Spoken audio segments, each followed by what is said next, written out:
오늘 하나님의 말씀은 사도행전 16장 11절에서 15절입니다. 사도행전 16장 11절에 읽겠습니다. 우리가 드로아에서 배로 떠나 사모드라게로 직행하여 이튿날 네아폴리로 가고 거기서 빌립보에 이르니 이는 마게도냐 지방의 첫 성이요 또 로마의 식민지라. 이 성에서 수일을 유하다가 안식일에 우리가 기도할 곳이 있을까 하여 문밖 강가에 나가 거기 앉아서 모인 여자들에게 말하는데, 두아디라 시에 있는 자색 옷감 장사로서 하나님을 섬기는 루디아라 하는 한 여자가 말씀을 듣고 있을 때 주께서 그 마음을 열어 바울의 말을 따르게 하신지라. 그와 그 집이 다 세례를 받고 우리에게 청하여 이르되, 만일 나를 주 믿는 자로 알거든 내 집에 들어와 유하라 하고 강권하여 머물게 하니라. 아멘. 살아계신 하나님의 말씀입니다. 길이 막힐 때에 하나님의 특별한 은혜와 인도하심이 있음을 지난 시간에 살펴보았습니다. 바울은 아시아에서 복음을 증거하려고 했습니다. 특히 유대인 회당을 중심으로 말씀을 증거하고 선교 사역을 하고자 했습니다. 그러나 주님의 뜻은 땅 끝까지 이르러 주의 복음을 증거하는 것에 있었습니다. 그리고 사도 바울을 이방인에게 복음을 증거하는 그릇으로 택하셨습니다. 이처럼 바울이 가진 좁은 생각과 고정관념을 깨뜨리시기 위해 하나님은 바울의 길을 막으셨던 것입니다. 그리고 하나님은 바울에게 마게도냐 환상을 보여주심으로 유럽 선교라는 새로운 길로 인도하셨습니다. 역사의 주관자 되시는 하나님은 인간의 지혜와 방법을 뛰어넘는 하나님의 지혜와 방법으로 구원 역사를 성취해 가십니다. 로마서 11장 33절 보면 깊도다 하나님의 지혜와 지식의 풍성함이요 그의 판단은 헤아리지 못할 것이며 그의 길은 찾지 못할 것이로다. 하나님의 지혜와 지식이 얼마나 높고 깊고 풍성한지 우리는 깨달아야 합니다. 인간적인 지혜와 방법으로 살려고 몸부림쳐서는 안 되는 것입니다. 나의 계획대로 되지 않고 길이 막히고 꼬이는 것 같을지라도 불평하거나 낙심하지 말아야 될 이유가 여기에 있습니다. 하나님께서는 그의 지혜와 성령의 인도하심에 따라 살아가는 우리에게 반드시 하나님의 구원 계획을 이루어 주시기 때문입니다. 이렇게 하나님의 구원의 계획이 이루어지기 위해서 우리가 기억해야 될 두 가지 오늘 말씀을 나누고자 합니다. 첫 번째는 하나님은 성도의 기도를 통해 그의 구원 계획을 이루어 가신다는 것입니다. 이렇게 성령님의 인도하심에 따라 바울의 전도팀이 도착한 유럽의 도시는 빌립보였습니다. 12절의 말씀처럼 빌립보는 마게도냐 지방의 제일 큰 도시, 그리고 첫 번째 행정구역 도시였습니다. 알렉산더 대왕의 아버지 빌립의 이름을 따서 빌립보라는 이름이 붙여졌습니다. 빌립보는 로마 시대에는 로마의 직할 식민지였는데 로마와의 특별한 관계로 인해 빌립보 사람들은 본인들이 로마 시민이라는 자부심을 많이 갖고 있었습니다. 사도 바울의 전도팀이 빌립보에 도착해서 사역을 하기 전에 먼저 했던 일이 있다면 그것은 바로 기도하는 곳을 찾는 것이었습니다. 13절을 보면 안식일에 우리가 기도할 곳이 있을까 하여, 이 기도할 곳은 유대인 회당을 의미합니다. 유대인 회당이 구성되려면 남자 10명 이상이 되어야 했습니다. 그래서 유대인들은 남자 10명만 있어도 유대인 회당을 짓고 그곳에 모여서 기도하려고 했습니다. 그런데 유대인 회당이 없다는 것은 유대인 남자들이 빌립보 도시에 거의 없었다는 것을 의미합니다.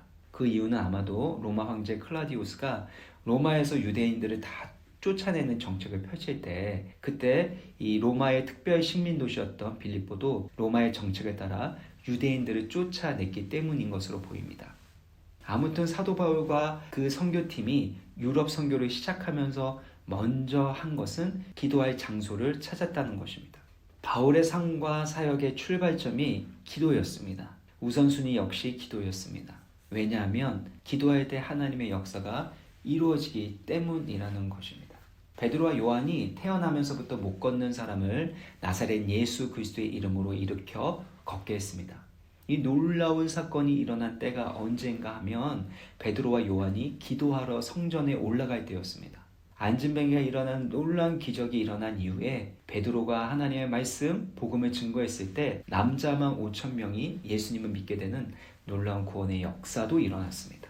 예수님의 삶의 가장 우선순위가 되었던 것도 기도였습니다. 기도하는 습관에 따라 산에 올라가 기도하셨습니다. 새벽 일찍 기도하셨습니다. 때로는 밤이 새도록 기도하셨습니다. 중요한 사역을 앞두고 예수님은 더욱 힘써 간절히 기도하셨습니다. 예수님을 믿는다고 하면서 예수님이 걸으셨던 기도의 길을 걷지 않는다면 안타깝고 불행한 일입니다. 왜냐하면 하나님은 우리의 기도에 응답하심으로 하나님의 뜻을 이 땅 가운데 이루어 가시기 때문이라는 것입니다. 존 버녀는 다음과 같이 말했습니다. 기도하면 기도한 것 이상의 일을 해낼 수 있습니다. 하지만 기도하기 전까지는 기도 이상의 일을 할 수 없습니다. 무슨 말입니까? 기도하기 전까지는 기도보다 더 큰 일을 할 수 없다라는 것입니다. 기도보다 더 중요하고 긴급한 일은 없다라는 것을 우리는 깨달아야 합니다. 빌 하이베스의 너무 바빠서 기도합니다. 너무 바빠서 기도합니다라는 책이 있습니다. 책 제목처럼 너무 바쁘고 해야 할 일이 많기 때문에 기도를 못하는 것이 아닙니다. 기도하지 않는다라는 것은 바쁘기 때문이 아닙니다. 기도하지 않는다는 것은 교만하기 때문입니다. 내가 바쁘게 열심히 일하는 것으로 충분하다라는 교만함과 불신앙이 우리의 마음속에 있기 때문에 우리는 기도하지 않고도 살아가는 것입니다. 만약에 하나님만이 나의 도움이시고 능력이 되시고 하나님만이 이 일을 이루실 것이라고 믿는다면 우리는 아무리 바쁜 상황에서도 기도하지 않을 수가 없는 것입니다. 그러므로 예수님처럼 예수님의 제자들과 바울처럼 우리는 기도할 시간과 환경을 만들어야 합니다.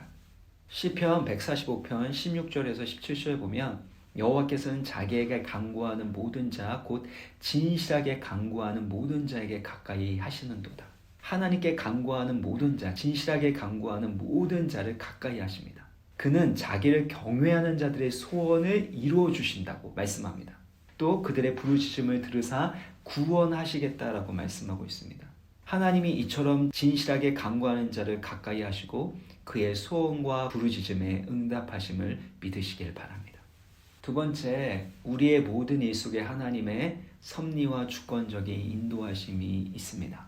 사도 바울이 기도할 처소를 찾지 못해서 성문 밖 강가로 갔습니다. 그곳에서 우연찮게 거기 앉아있던 여인들을 만나 이야기를 나누게 됩니다. 13절의 내용인데요. 여기에서 유럽 선교가 출발합니다. 유럽 대륙의 복음화가 시작되는 역사적인 순간이라고 할 수 있습니다. 그러면 뭔가 빌립보 도시의 중심되는 인물을 만나야 할 것을 우리는 기대합니다. 그러나 그렇지 않습니다. 여성들은 숫자에 포함되지 않은 사회적으로 비천하고 약한 자들로 여겨졌습니다. 이처럼 작고 보잘것이 없는 그런 여성들의 모임 가운데 유럽 선교의 역사가 태동되었다라는 것입니다. 유럽 전체를 복음화하고 앞으로 유럽의 기독교 문명을 만들어가게 되는 초석이 바로 여인들과의 만남을 통해서 세워지게 되었다는 것입니다. 이처럼 하나님은 작고 초라하게 보이는 이들을 통해서 하나님의 원대한 구원 역사를 이루어 가십니다. 우리는 크고 화려한 일을 하고 싶어 합니다. 큰 일에 많은 에너지와 마음을 씁니다. 그러나 하나님은 작은 만남, 시시하게 보이는 여인들과의 만남을 통해서 유럽의 복음화를 시작하십니다. 즉, 작은 숫자 속에 하나님의 큰 비전이 담겨져 있는 것입니다. 하나님은 작은 일을 통해 하나님의 큰 구원을 이루어 가시는 것입니다. 이사야서 60장 22절을 보시면 그 작은 자가 1000명을 이루겠고 그 약한 자가 강국을 이룰 것이라. 때가 되면 나 여호와가 속히 이루리라. 이것이 하나님의 지혜이고 하나님의 방법인 것입니다. 그러므로 우리에게 주어진 작은 일들을 소중히 여기고 충성스럽게 감당해야 합니다. 지극히 작은 것에 충성된 자는 큰 것에도 충성되고 지극히 작은 것에 불의한 자는 큰 것에도 불의하다고 예수님 말씀하셨습니다. 지극히 작은 자 한 사람에게 한 것이 곧 예수님께 한 것이라고 말씀하셨습니다. 우리 인생에서 주어진 작은 일들 속에 하나님의 섭리와 인도하심이 있습니다. 작게 보이는 만남을 통해 하나님의 높고 넓은 구원의 역사가 일어나는 것입니다. 그러므로 여러분이 작다고 생각하는 일들, 하찮다고 여기는 그 만남을 통해 하나님이 일하실 수 있음을 믿고 하나님이 일하실 공간과 자리를 만들어야 합니다. 하나님이 일하시게 되면 우리의 작은 일, 평범한 만남을 통해서도 하나님의 구원의 역사는 진행되어 갈 것입니다. 특히 여인 중에 하나님을 섬기는 루디아를 만나게 되는 부분이 있는데요. 여기에서 하나님을 섬기다라는 건 하나님을 공경하다 이런 표현입니다. 그러니까 하나님을 공경하고 하나님을 섬기는 자라는 것은 유대교를 믿는 이방인을 일컫는 표현이었습니다. 이 바로 유대교를 믿고 있었던 이방인 루디아는 두아디라 시에 있는 자색 옷감 장사를 하는 사람이었습니다. 자주색 옷감은 값비싼 고급 염료로 만들어졌고 왕실과 귀족들을 위한 옷감으로 여겨지기도 했습니다. 루디아는 한마디로 부유한 무역 상인이라고 여겨질 수 있습니다. 14절을 보시면요, 루디아가 바울의 말을 들을 때에 하나님께서 이 시간과 장소에 개입하십니다. 14절을 보세요. 주께서 그 마음을 열어 바울의 말, 바울이 전한 메시지를 따르게 하신지라. 하나님께서 루디아의 마음을 열어 바울이 전한 메시지를 따르게 하신 것입니다. 루디아를 우연찮게 만나게 하시고 그녀에게 복음을 증거하게 하신 분은 하나님이십니다. 루디아의 마음을 열어서 복음을 받아들이게 하시고 또 믿게 하신 분도 하나님이십니다. 이처럼 영혼 구원은 성령 하나님의 주도적인 역사, 하나님의 역사라는 것입니다. 고린도전서 2장 4절에서 5절 보면 내 말과 내 전도함이 설득력 있는 지혜의 말로 하지 아니하고 다만 성령의 나타나심과 능력으로 하여 너희 믿음이 사람의 지혜에 있지 아니하고 다만 하나님의 능력에 있게 하려 하였노라. 우리의 믿음이 사람의 지혜로 말미암은 것이 아니라는 것입니다. 우리의 화려한 수사법이나 아니면 잘 준비되어진 탁월한 설교로 인하여 영혼이 변화되고 구원받는 것이 아니라는 것입니다. 우리의 믿음은 전적으로 하나님의 은혜와 능력에 달려 있다고 말씀하시는 겁니다. 하나님께서 루디아의 마음을 열어서 그 말씀을 따르게 하셨던 것처럼 우리의 마음을 열어서 그 말씀을 따르게 할 때 믿음의 역사, 구원의 역사가 나타나게 되는 것입니다. 이처럼 하나님의 역사로 말미암아 루디아와 그의 가족은 모두 세례를 받았습니다.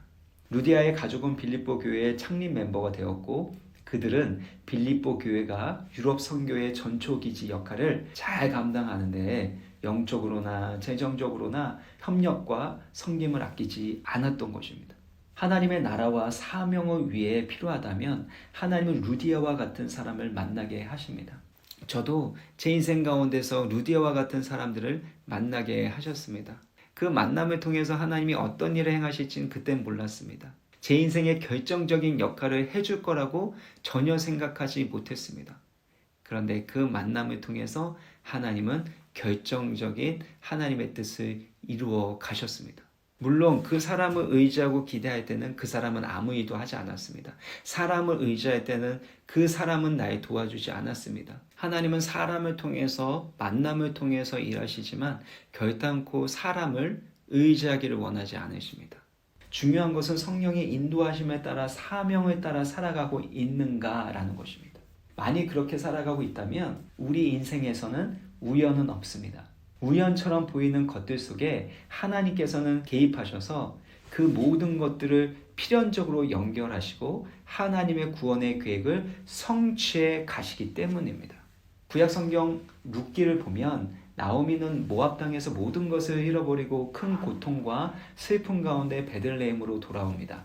그때 나오미는 죽은 아들의 며느리 모압 여인 룻을 데리고 왔습니다. 룻이 시어머니 나오미를 위해서 할 수 있는 것은 보리 이삭을 줍는 일이었는데 그것을 위해서 밭으로 가게 되었습니다.